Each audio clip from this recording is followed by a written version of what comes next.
Hi, I'm Terri with Prepped and Polished in South Natick, Massachusetts. Thanks for joining me today.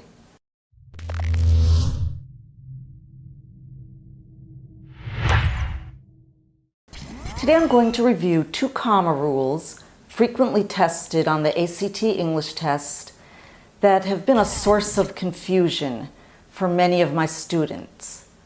Comma usage on non-restrictive and restrictive clauses. Let's clear it up so that you get these questions correct. So here's a rule. A non-restrictive clause is not essential to the meaning of the sentence, so it's offset by commas. It's not needed to identify the word it modifies, it's simply additional information. And here's an example. Michael Phelps, comma, a champion swimmer, comma, hoped to make the 2016 Olympic team.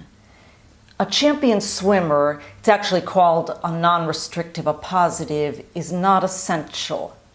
And here's a tip that'll make this more clear. Remove the words between the commas. So I'm just going to cross out a champion swimmer. If the remaining portion is a complete sentence and the meaning is not changed, then the commas are correct. If not, test another answer choice. Be sure to read the whole sentence. So I can read this as Michael Phelps hoped to make the 2016 Olympic team. It's a complete sentence and it makes sense. It's non-restrictive. By contrast, here's the rule for a restrictive clause.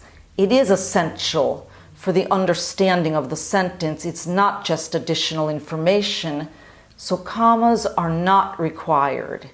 And here's a perfect example to make this clear. The man who plays goalkeeper for our village football team has worked at his father's greengrocer's for 20 years. The clause "who plays goalkeeper for our village football team" is essential because it describes and identifies the man. It's not just additional information. A clue is the word "who." It's the man who plays goalkeeper. So it's important information, no commas required. Now let me show you an actual ACT question that has been giving my students much trouble. She is universally applauded, comma, as one of the best writers of her era, comma, ranked with Toni Morrison, Maya Angelou, and Alice Walker as one of the most important African American writers of all time. Well, now you can see, hopefully, that as one of the best writers of her era is essential. If I plucked that out of the sentence, it would read, she is universally ranked with Toni Morrison. It just doesn't make sense that way. We need that. So now we know that any of the answer choices that have commas will be incorrect.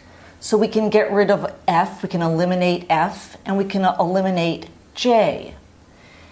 G and H do not use commas, that's correct. However, the only difference is that G has the word and.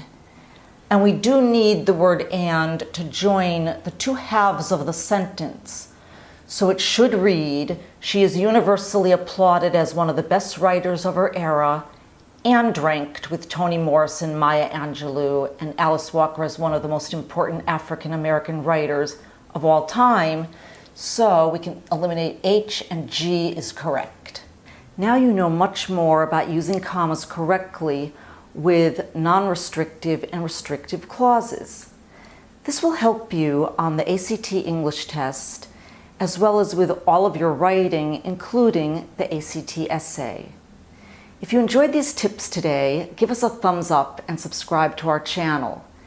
If you have any questions or you want more in-depth tutoring, either online or in person, simply email info@preppedandpolished.com and we'll be glad to help you. Good luck.